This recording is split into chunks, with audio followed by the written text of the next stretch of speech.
Welcome to Warhorn Interviews number 2. This time we have a guest from a far away country. It's actually the country of whiskey, unicorns, and Glaswegian. So, hello, Dave. Slanjiva. Hey, Dave, from Nyctopia. Dave, we have met some time, long time ago when I was still living in beautiful Scotland, and it was funny because like in the beginning I couldn't remember it that well, but then I actually realized like actually yeah we met there like in this one evening, and the evening was also like a bit legendary because I just remembered I think we went there after a gig, and we went there and like all we found was well, this one guy we went to Black Metal Brewery, and all we found was well, someone's sleeping on the couch, and we were like, okay, let's wake him up. And he was a bit well, he wasn't too amused that we woke him up, and like I just remember like the evening started with him ramming a huge knife into the table, and yeah, I don't know like when you actually joined us, but I think it was sometime later, right? All I remember was, yeah, he was angry that someone stole his knife, but Yeah, I think he just lost it yeah, actually. definitely. Yeah, he was drunk and angry that day. In fact, every day he's drunk and angry every day. That's why he makes this beer. But he makes good beer actually. Oh, it's What? fucking Yeah, amazing. It's like yeah. it's just a shame that he doesn't export it, but I understand like it's quite difficult, and also So like yeah. he drinks it all. There's nothing That's all. left to Aye, export. that's also an Yeah. issue, but yeah, what can you do? But it's really good beer actually. Aye, but yeah, like the reason why we actually talk is because well, like initially I thought like I will only release like Estonian bands, but I always kept like this option open that like with Warhorn we can also like release something from some other places, but like for me also it was important to have like this personal connection to it, and well, actually we met each other and know each other, and actually I didn't know it, but like actually a very good friend of mine now also plays in Nyctopia, which is Alex, Yeah. who has Yeah. recently joined, which it is quite funny like how The new things sometimes guitar work. player. Aye, aye. Yeah. He's a new And guy in the band. aye. So Dave, tell me like maybe like actually start off like maybe not how you joined Nyctopia, but actually how did you come into metal in the first place? Because like I know you've been living in Germany as well, right? Yeah. Yeah. Yeah. Well, I grew up in Germany in a place called Karlsruhe, which means the peace of Karl. He was like a German prince, and he used to hang out there and hunt animals and stuff. So it's quite a quiet town, but it was a quiet town until I moved there. And so yeah, we started when I was 13. I started a thrash band, and this guy joined, and he brought some CDs and tapes of Mayhem and things like that. I'd never heard it before, so we started listening to that, and then we started playing more and more violent, dark music, and then started hanging out with these other black metal guys. I'm talking about in 1995, 96, and one guy I'm still friends with him is from Givai was his band. Now it's Earlicht, so that's his new album. So Johnny Orc or Johnny the Wolf. He has many names. So yeah, I still keep in touch with him. He was in Scotland not that long ago,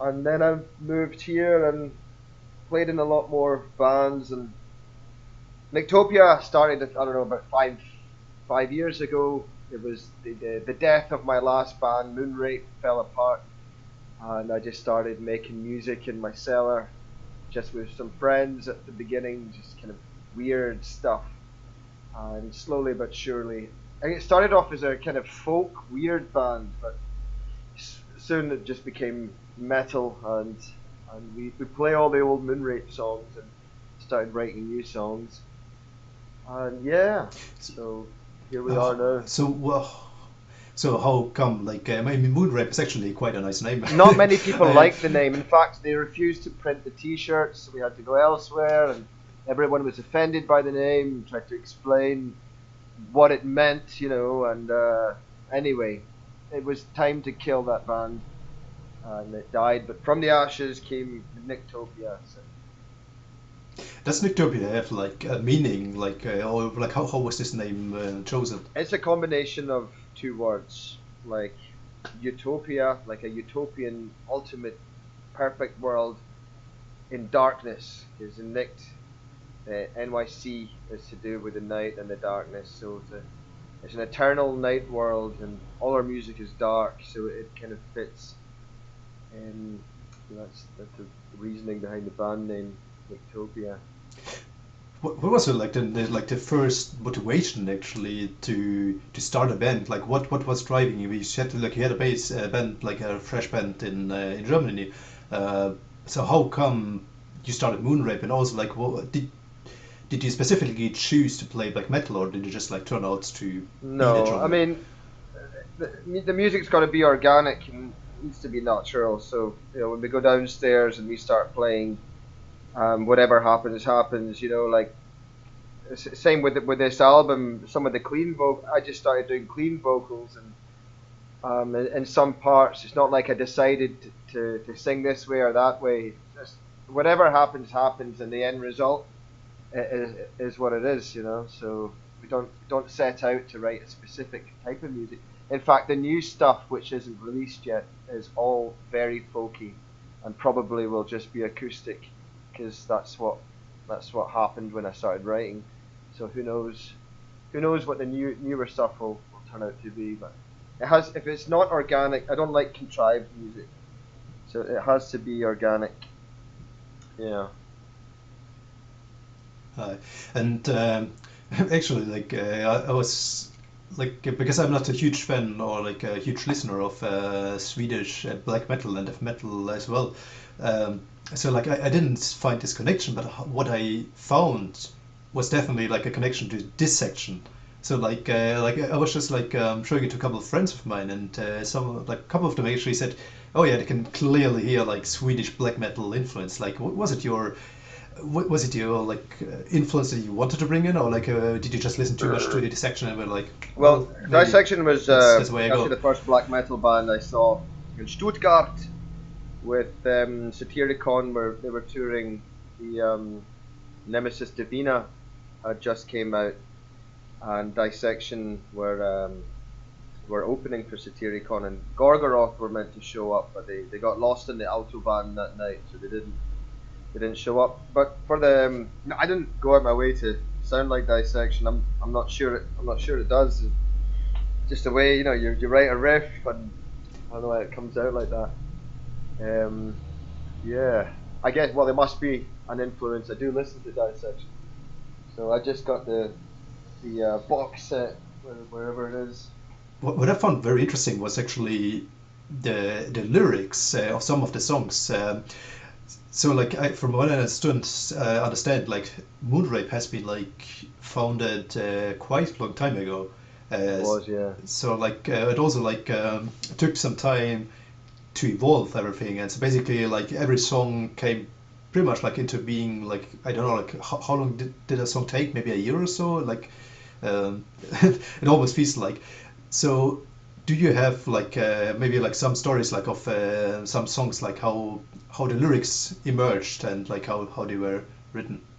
Yeah, I mean, it's a weird one. I have maybe a lyrical concept and things like that, but nothing really happens until I feel the song. So if I hear the riff first, and I get into the zone of the riff, and the lyrics have to fit with the music.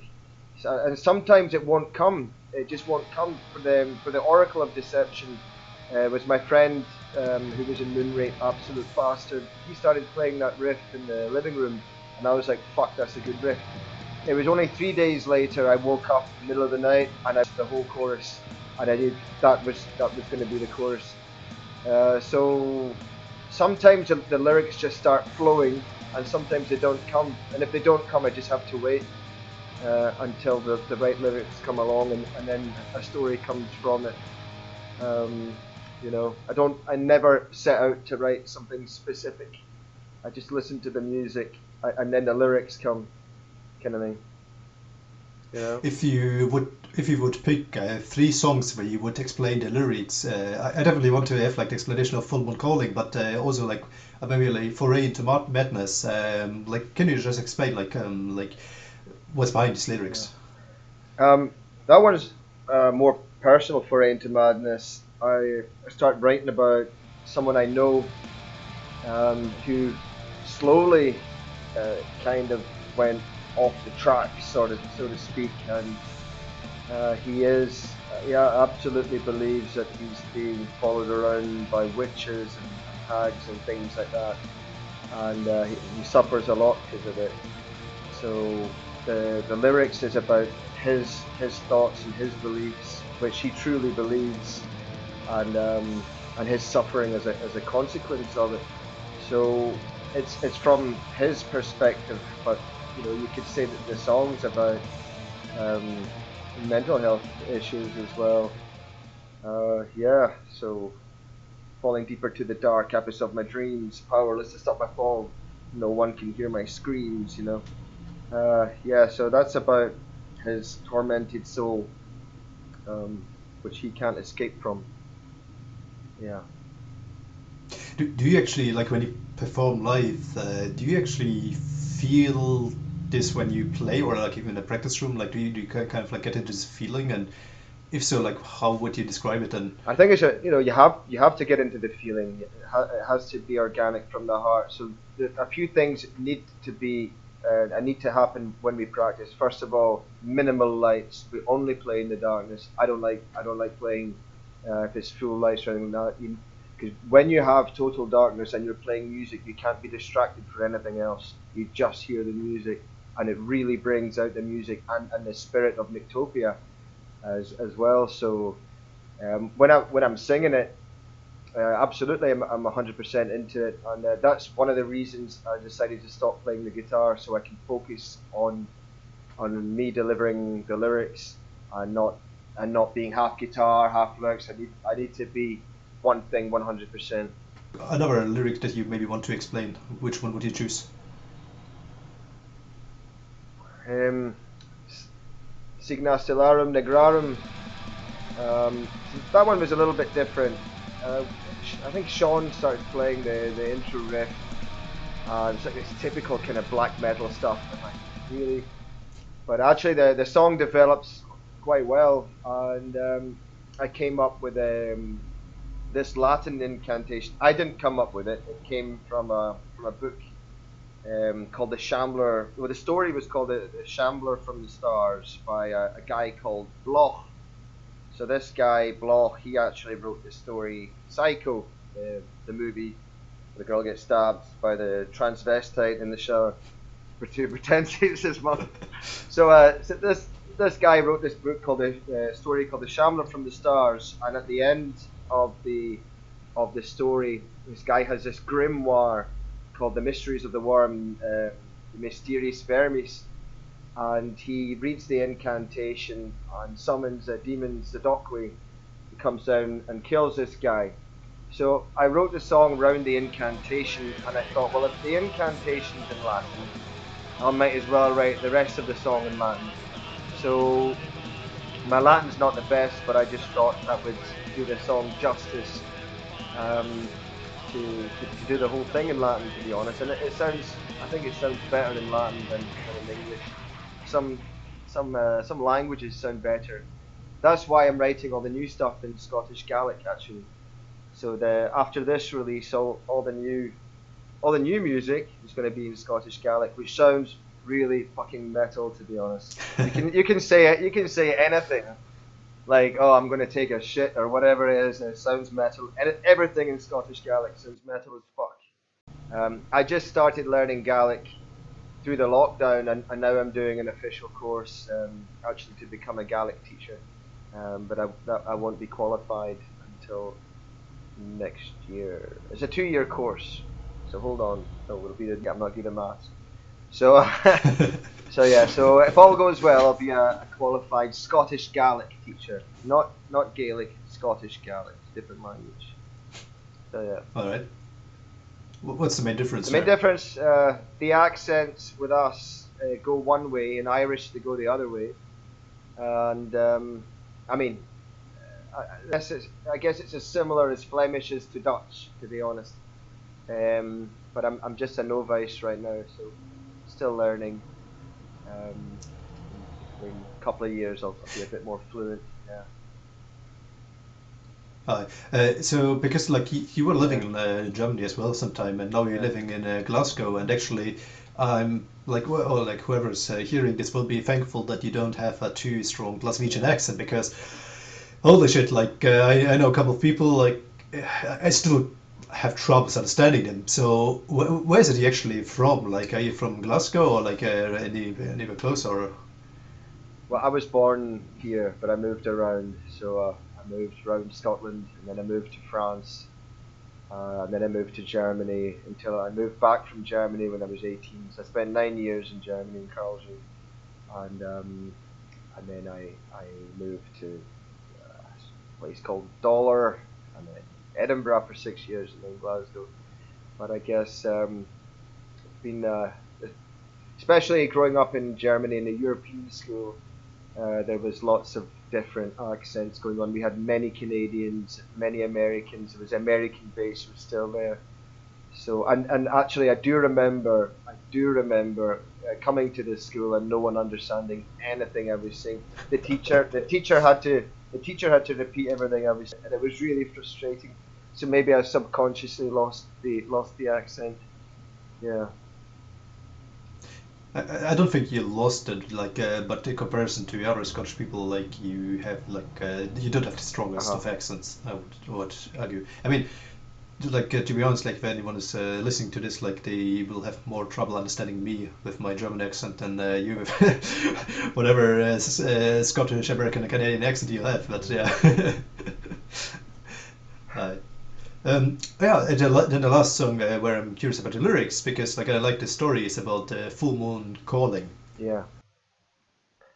Oh, well, these lyrics, well, the idea for that song, like, well, we were jamming, that song came out of a jam. Most of them do.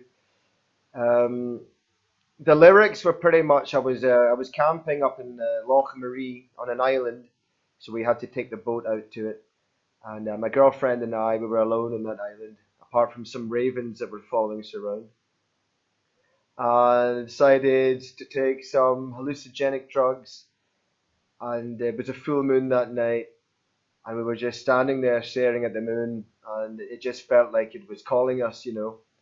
So that's the title, the concept for that song is how the power of the moon just kind of mesmerizes you, and that was so that's where the song title came from, and it's just really about tripping out your nut on hallucinogenic drugs, to be honest. Um, that's where the lyrics came from. Yeah. So we quite often do a kind of wild camping trip for just spend days up in the north of Scotland, as far away from everything and everyone as we possibly can, and just be at one with the earth, the moon, nature. The only company we had was a few ravens and one random Polish guy that came up in his canoe one day. Yeah, you always meet a random Polish guy in the middle of nowhere.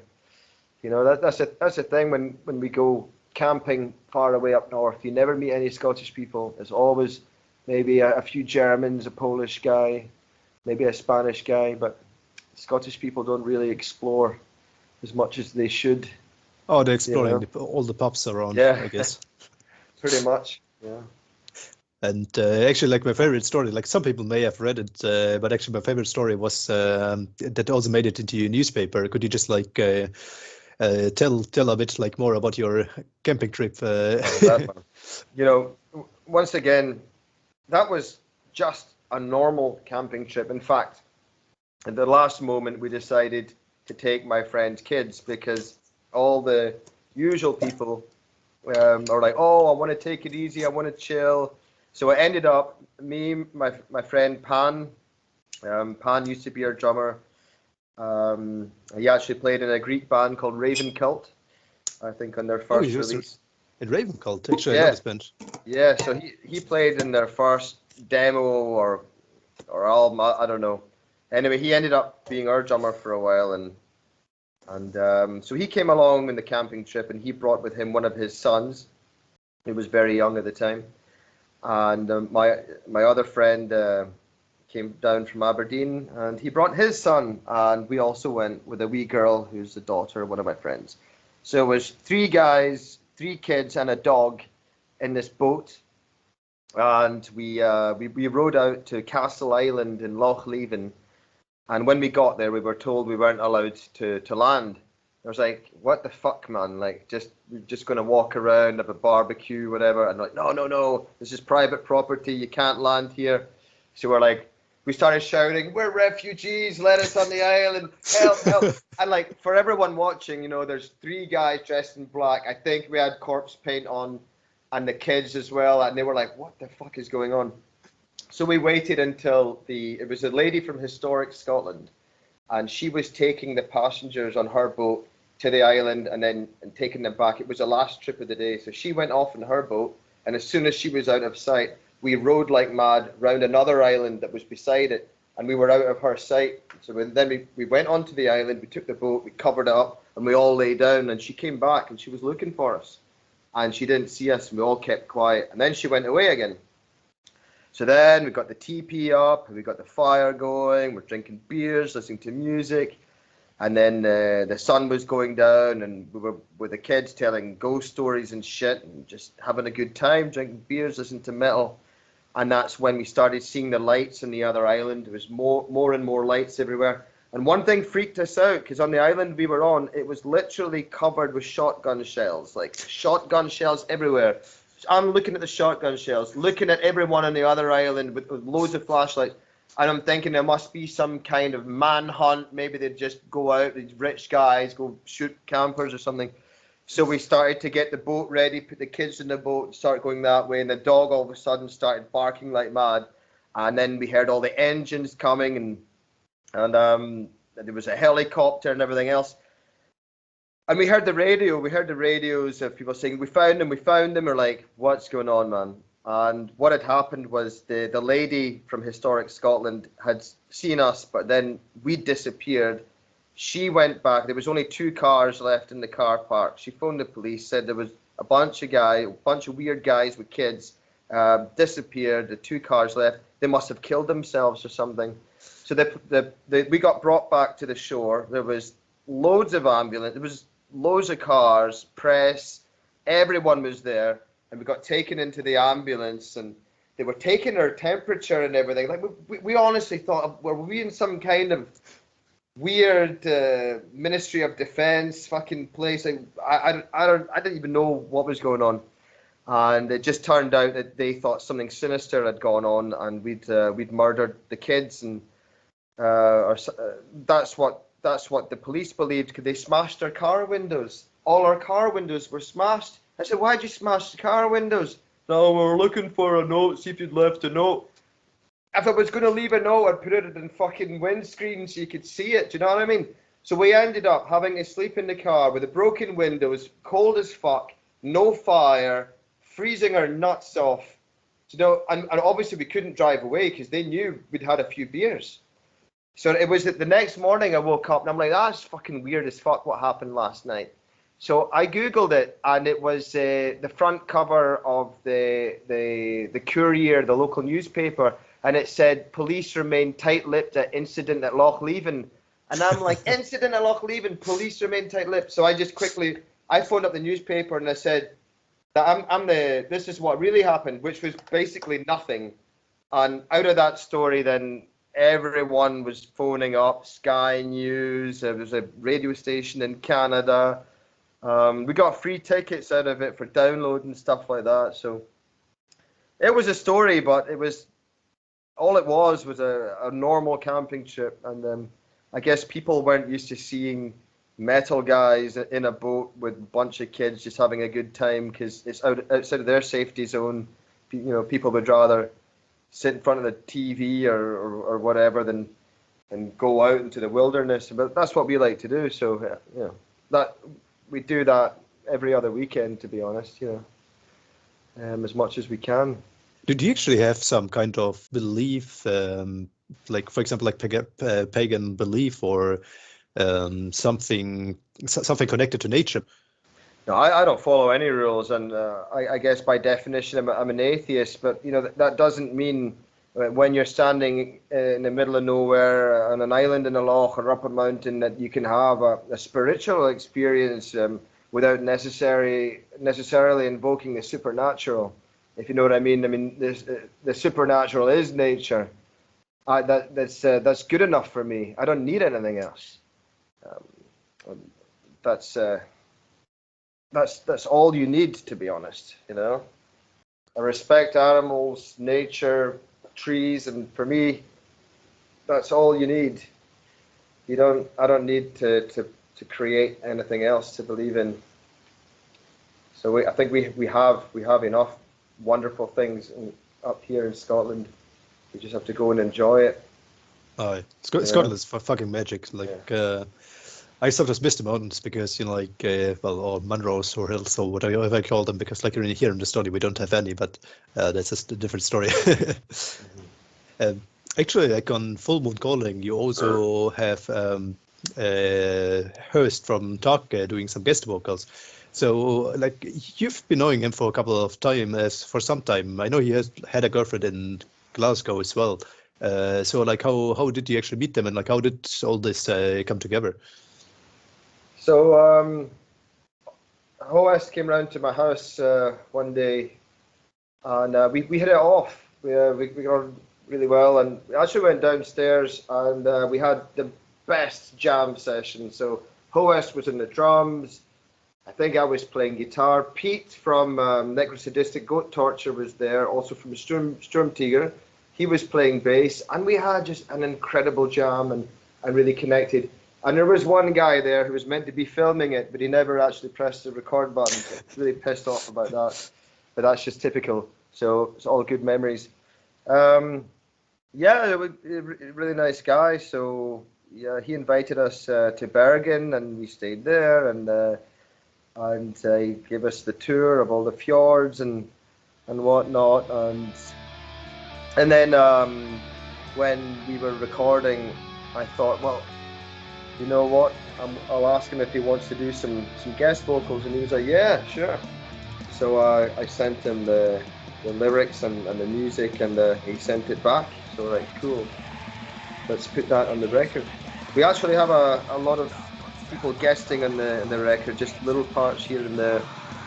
So his ex-girlfriend also does a little bit, and a few other girls do a few. There's lots of little nuances here and there. You might hear other people speaking in strange tongues, saying strange things. Yeah. Are these strange tongues foreign languages other than English, or? Well, some of it sounds a bit weird. We had an Italian friend of mine.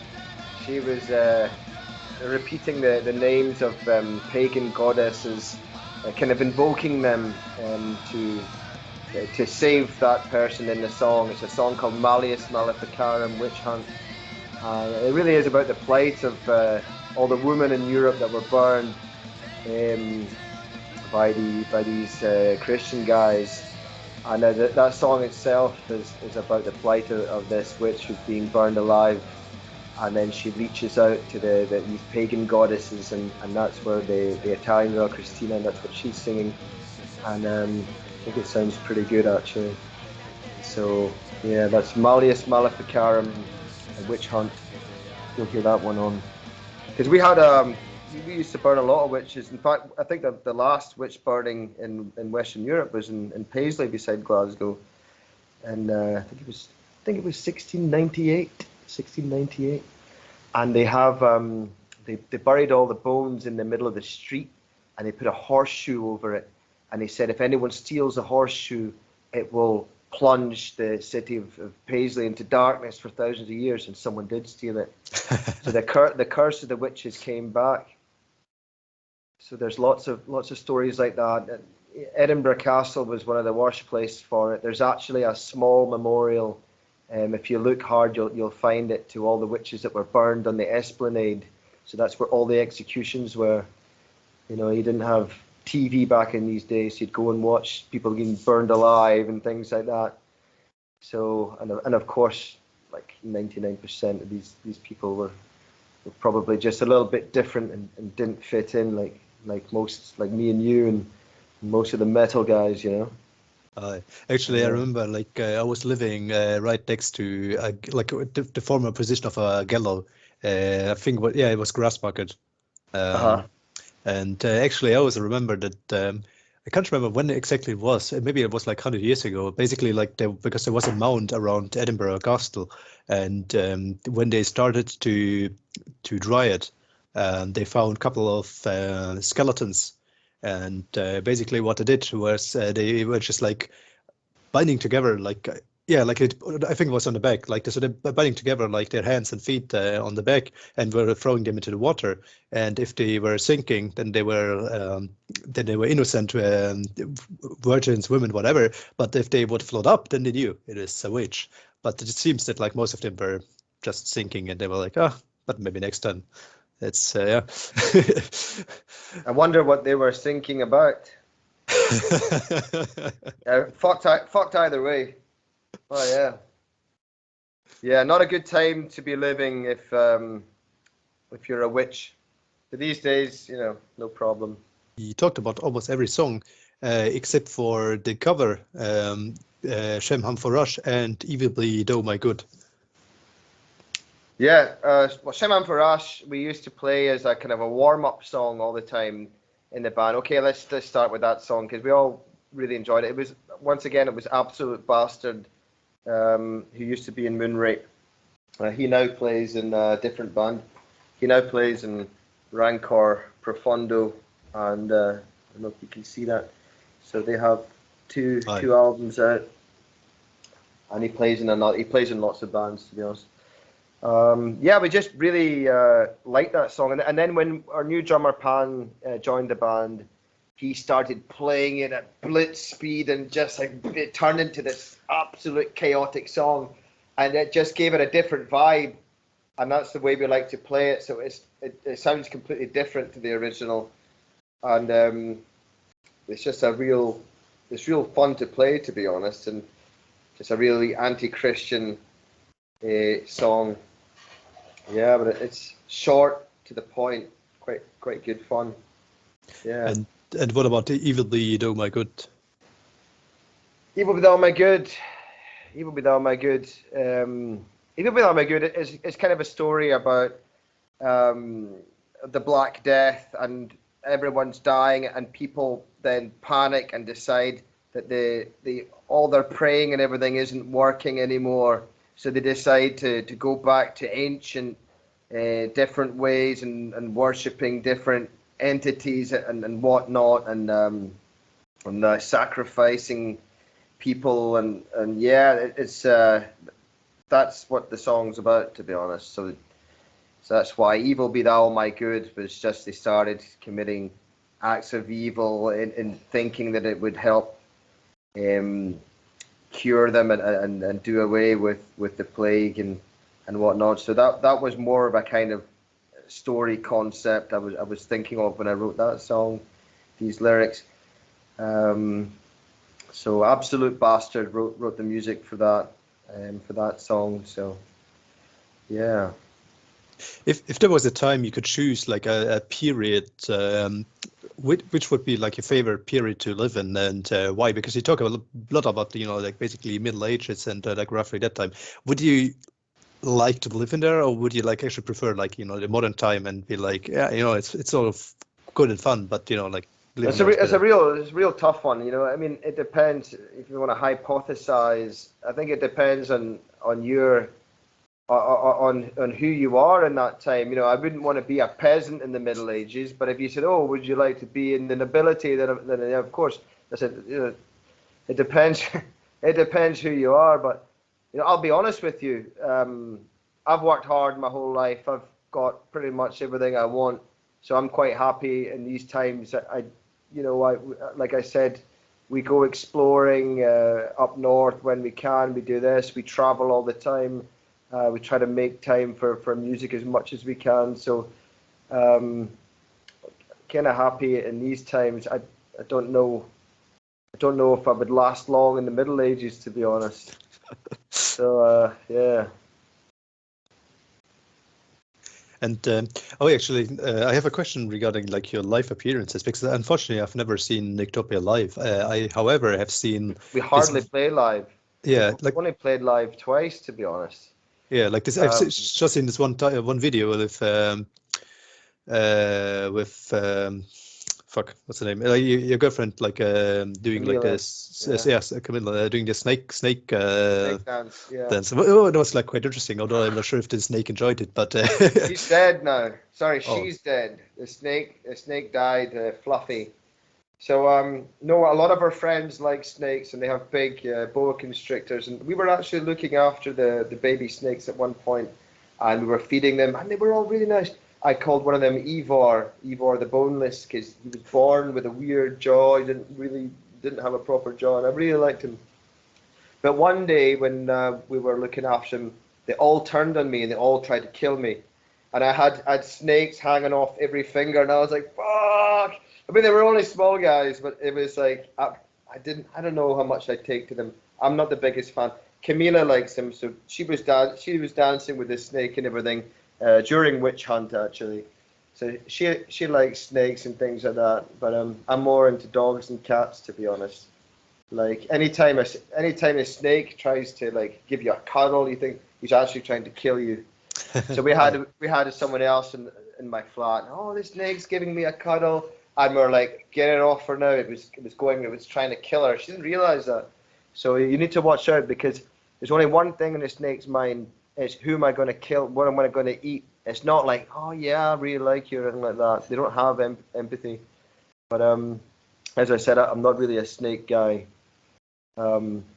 So I don't dance with a snake. But like from your life experience, like or like what is you like what you want to convey with your life appearance? Like, do you have like any like plans on like when you play like on doing something, or like you just like I don't like for example like for me like with every band like it's different what I also want to bring on stage live. Like with some like it's more light, it's with it's less light. With some like it's fine if like it's daylight, like just like talking about the light. But um, like what it is it you would someone standing in front of the stage to experience, and do you have like any like practical ideas on how to achieve that?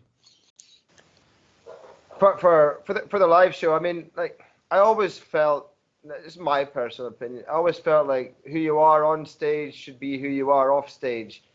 So we don't really do anything that we wouldn't do off stage. You know, we're pretty much the same people on stage as off stage. If someone has a snake and someone wants to dance with a snake, then yeah, absolutely. You know, that the last show we had some pole dancers as well that were dancing and head banging and things like that. So that was a lot of fun. It's not like we have any props or anything like that, to be honest. But yeah, so what do I need in a Nyctopia show? We just dim the lights and play our music kind of thing. We don't really have any props. I mean, we look the same off stage as we do on stage. But yeah, who knows? The snake died, so we can't dance with that snake anymore. But our old bass player, he's got two more boa constrictors, so maybe he can come on the stage and with his snakes. We don't know. We'll see what happens. We have a show in May actually, but I've not really thought about it yet. Where is it in Ivory or? It's not. No, it's a place called the Audio Lounge, which is actually a rehearsal studio. But the great thing about these gigs in the rehearsal studios is that you can bring your own alcohol. There's no security, and you can do what you want. So there's a really great atmosphere. There's been quite a few bands playing at these venues, and the atmosphere is actually the best gigs I've seen. Underground metal gigs in Glasgow. So we're looking forward to playing that. I want to ask because like I know there's like some video in there working, so like Not with this guy, unfortunately, but it's funny. Like with the other time, like when I was talking with like a Norwegian friend, his dog was just coming up. So like we seem to have like a certain animal theme, you could say. Yeah, so the video was a lot of fun actually. It was Camila's idea to get the fire dancers in, and because she goes fire dancing, I'm like, okay, then let's do it. And it was a video for Full Moon Calling, and I thought, well, I want to do a music video. How do I want to do it? What do I want to do? Well, I need to make it very Glasgow by using all our natural kind of gothic imagery and everything we have. So we went up the Necropolis. So the Necropolis is a place in Glasgow. Well, it's an old graveyard on top of the hill, and you can see the old cathedral and where the castle used to be, which was knocked down, unfortunately. But it's really nice up there. So we filmed half of it up there and half of it in another even older graveyard in the middle of nowhere near my house. And we started shooting it at night, and the fire dancers were there, and it's not out yet because we're still waiting and some scenes to get shot. So hopefully sooner than later, but in the meantime, we're actually thinking about shooting another video, and just to accompany the album, you know. But all in good time. Yeah, unfortunately, we all have jobs, which is really annoying. It gets in the way of life. You know, I think that's why we get so fucked at the weekend, because you have such a shit week working, and then at the weekend you just want to get absolutely fucking rat-arsed, and then you have no time for anything else because you have to recover. So it's quite hard fitting in everything. But I definitely want to shoot another music video to accompany probably Foray into Madness, to be honest. So that's probably next on the cards. Yeah. Any idea what it should look like? Well, there's a few abandoned mental hospitals that I'd like to shoot in. There's one called Lennoxtown Castle, which is really nice. It burnt down. They used to torture the patients in there. They're really horrible to them, and kind of fits in with the song. There's another one near a place called Wishaw, which you don't want to go there. And maybe we'll break into that at night and shoot a video in there. We'll see what happens. I'd like to definitely want to shoot another one because there was a lot of fun shooting the last one. So, and apart from that, as I said, we're working on new more kind of dark folk, and I finally found a flautist. A flautist is a flute player who can play the stuff. So we're looking forward to doing that as well. We have a bunch of acoustic songs which right now we recorded them. They sound like drunken sea shanties, like pirate music. So I really need to polish it up and make it sound a little bit, I don't know, not like drunken pirate music. That's not what I wanted, but you know, it is what it is. If it's gonna sound like that, then that's the way it'll be. The new album. We'll see what happens with that. Any idea like when it could happen? I don't know. In the future? Yeah, definitely this year. Definitely this year. Oh, yeah, that's nice. Yeah, definitely this year. Touch wood. Yeah. Yeah, but in the meantime, actually, we are not far from releasing the first album. Yeah. So that's good that like now finally we can get to this point, because I'm really happy to actually release it, because you know, like for me it's always important, like you know, like you sometimes get like inquiries from bands, you know, just like random bands, and they just like want the stuff to be released, and like yeah, I get it, but you know, in most cases there's not much behind it. It's like I'm kind of like lacking this, you know, with this whole metal scene, that you know, like a lot of generic kind of bands. Aye, that yeah. Like they are more interested, you know, like in promoting themselves instead of their music. So what happens is like they're trying to make it as suitable for the listener as possible, which actually results in the music being like too much of the same, of like too much of the generic, and usually also like quite overproduced, and there's no that there's kind of like this lack of innovation, so to say. Because like what I really like, for example, of Nyctopia is like I really like your vocal, like clean vocals.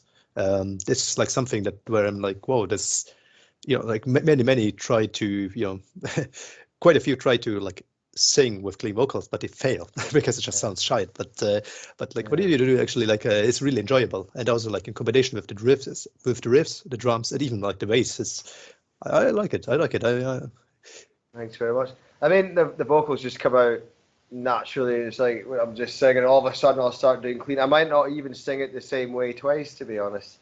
Um, so it just comes out the way it is. Yeah.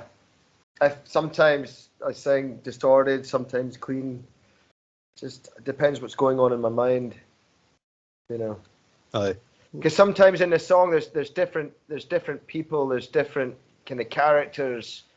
It's quite schizophrenic, to be honest, in a certain way. Some of the different voices which come out. What does actually like the music mean to you? It's a way, like, I mean, making music in a band with your friends is something which has always been dear to me, and I think that's a real good way to bond with your close friends, and you have to get on and like each other, and then when you have that chemistry and that camaraderie, I think there's nothing really better than that. And then when the music starts coming naturally and organically, then you're really in the zone, like self-actualization or cosmic transcendence or something like that. You just get lifted from it and it just starts happening. But it can take a while. And then when you get there, it's natural. But you need to get on with everyone you're playing with, and you need a good drummer. You need a good drummer. So we're really lucky. We've been really lucky with our drummers because our drummers have always helped carry us. Even if we're shit, the drummer will always like fix it. And our new drummer, who's also called, sorry, I should say our old drummer, who's also called Pan, also a Greek guy, but very, very good. And he now plays in a band called Penny Coffin, which is a death metal band. But he'll be drumming for us at the next gig.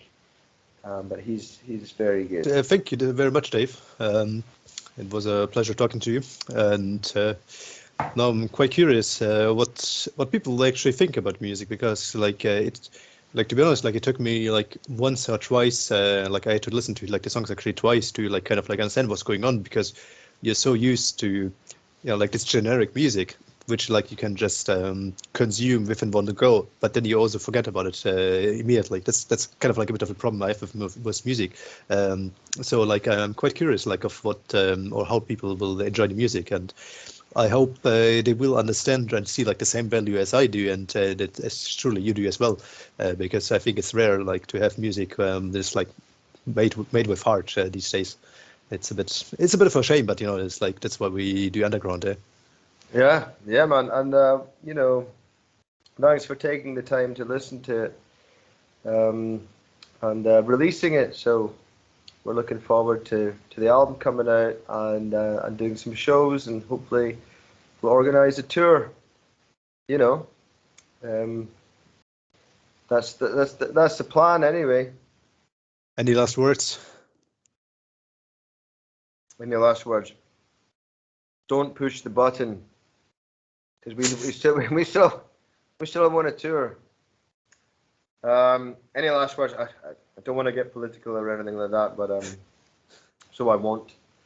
But any last words? Really, nothing really. Listen to the album. If you don't like it, don't buy it. If you do like it, do buy it.